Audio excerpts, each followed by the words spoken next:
Je m'appelle Emmanuel Mbaïha, j'ai 55 ans. J'habite au canton de Neuchâtel depuis un peu plus de 30 ans. Je suis originaire du Rwanda. Je suis né et grandi jusqu'à mes 24 ans. J'ai une famille en Suisse avec des enfants, voire même des petits-enfants. Et je suis économiste de formation. J'ai quitté le Rwanda pour venir en Suisse. C'était, je m'en souviens encore, le 5 septembre 1991. C'était un rêve qui se réalisait. C'est-à-dire que quand j'étais un enfant, je rêvais d'étudier dans un pays francophone. Donc pendant mes études du secondaire au Rwanda, j'avais des professeurs suisses. Quand j'ai fini les études, que eux aussi, ils ont fini leur mandat, ils sont rentrés en Suisse. Et puis moi, j'ai commencé ma vie là-bas de comptable. Mais on a gardé en contact parce que c'était des professeurs que j'avais beaucoup aimés dans leur façon de faire. Et il s'est avéré que j'avais la possibilité d'étudier là-bas au Rwanda à l'université, mais il y a eu la guerre. Comme ça a été annulé, avec cette famille, la famille neuchâteloise en l'occurrence, on avait en tout cas entamé une possibilité de poursuivre des études, éventuellement en tout cas avec leur aide. Finalement, on a opté de chercher la possibilité d'étudier en Suisse. J'ai fait donc les sciences économiques à Neuchâtel, puis après j'ai continué par un master à Genève. C'était aussi la période pendant laquelle le Rwanda, le pays d'où je venais, a connu de grandes difficultés politiques, notamment par le génocide qui a décimé l'ethnie des Tutsis. Et donc toute ma famille a été décimée dans ce drame que beaucoup de gens, en tout cas de notre époque, dont beaucoup de gens se souviennent. La Suisse, c'est quand même un pays qui a une stabilité économique, politique, sociale exemplaire. Donc ma vie est meilleure ici, sans aucun doute. Mes enfants sont scolarisés ici. Depuis que je vis ici, il n'y a pas de drames comme ce que malheureusement ma famille a connu au Rwanda, par exemple. Mais la Suisse aussi, c'est un pays qui offre des opportunités dans beaucoup de domaines, que ce soit dans la finance, qui est mon domaine, dans l'économie aussi. Donc, quand je suis arrivé ici, je me rappelle encore, je regardais ce que faisaient les gens, je faisais la même chose. Je peux vous raconter une petite anecdote. Quand j'étais boire un café avec les autres, je ne buvais pas de café, mais j'ai vu que les autres étudiants allaient boire des cafés au 21.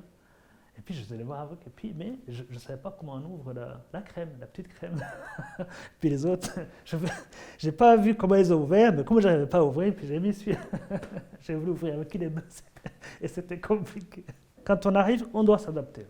On doit tout apprendre. La fondue, dès la première fois, j'ai adoré. Tout de suite. Et ça a étonné les gens. Mais je dis, mais je trouve le goût est très, très bon pour moi. Du Rwanda, quelque chose qui me manque, c'est cette odeur rwandaise. Quand on est là dehors, c'est moite, je crois.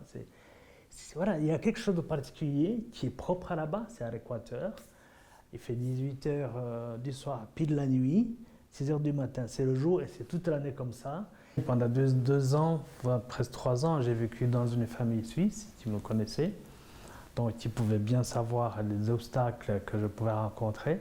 J'étais aussi dans un milieu favorable à l'intégration, où je faisais l'université.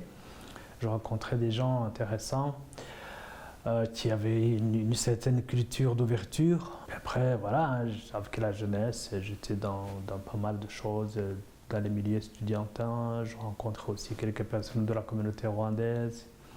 J'avais aussi la chance de pouvoir retourner au Rwanda aussi de temps en temps.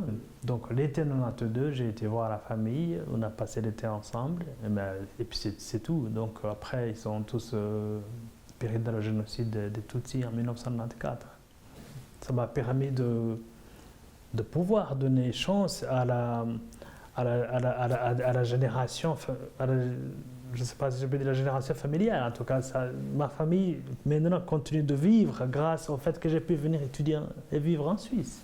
Même la dernière fois, entre 2014 et 2019, je suis retourné pour créer une entreprise. Donc je me suis mis à mon compte pour essayer de concrétiser un projet là-bas dans le domaine de l'agroalimentaire.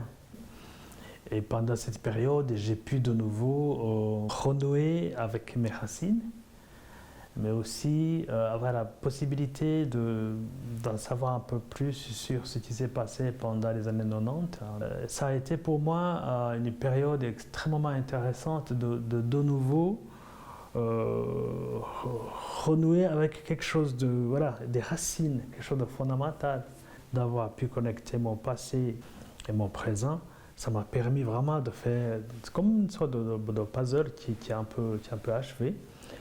Ça m'a permis vraiment de boucher des trous, je dirais, de me reconstruire, de me retrouver et d'envisager encore un avenir avec un peu plus de sérénité. Je pense que peut-être quelque part, j'avais envie peut-être de renouer avec mon pays sous d'autres aspects que le business. Et ça, pour ça, vraiment, je ne sais pas comment qualifier cette expérience. Pour moi, c'est d'une valeur incroyable.